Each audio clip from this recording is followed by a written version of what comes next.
Tubig!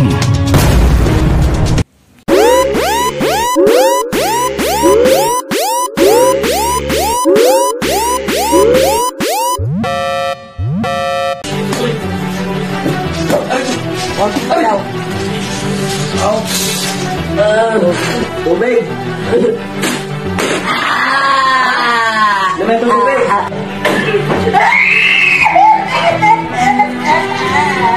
Ayaw tumigil sala! Matagal na!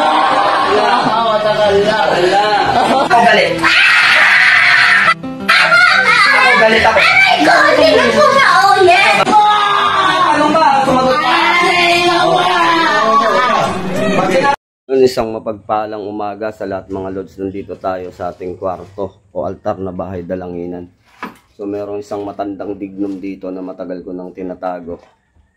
At gagamitin na namin panggawa ng Yahweh bracelet. Yan, ito yung isa. Matindi nga. Doon tayo ang balay mo. Ano yan? Dignum pulbura yung isa na yan. Ano nga dyan? Anak ng baka ka. Ang gaan. So yan mga idol. Mas magaan to. Ito yung isa na nanuno pa yung kasama kong kumuha niyan. Oh? Oo, namaga yung muka. So ayan yung gagamitin natin ngayon kasi medyo kinapos kami sa ano. Ngayon pang ano? So kita nyo talagang puno mga idol. Oh. Puno talaga siya. Nang hinukay namin to, so yung kasama ko namaga yung mukha at kamay. So ang tengero din yun, hindi ko nabanggit yung pangalan, nakakahiya naman. Baka sabihin ay minamalit natin siya o pinagtatawanan. Hindi grabe kasi. Matanda na talaga to, matagal na to sa akin. So dahil kinapos tayo sa ano at medyo tinatamad akong umakyat ng Banahaw,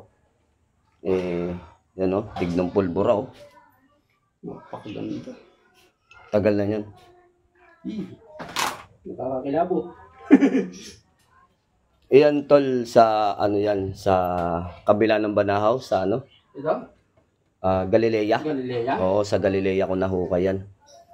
Oo. Kaya ganyan ang itsura niyan, na pulbura talaga siya. Nakuha ko yan dun sa tubig na may asuge, yung hindi pwedeng inumin. So doon ko nakuha yan mga idol. Kasama ko si Pakwa. Ito naman, sa iba naman, sa Quezon ko nahukay yan, yung dignum na yan.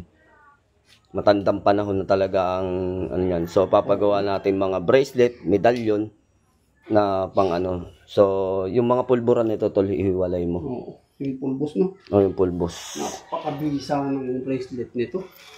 Pagka ginawa itong Yahweh. Ano na kasi yan tanda na. Binubuhat ko pa nga lang, kinikilabutan na ako May ano yan may nakatira. Tsaka nasa altar, laging nakokonsagrahan. Sagad sa konsagra. Magtatampo yan si Mrs. pag nakita niyang naalis na yung kanyang alaga.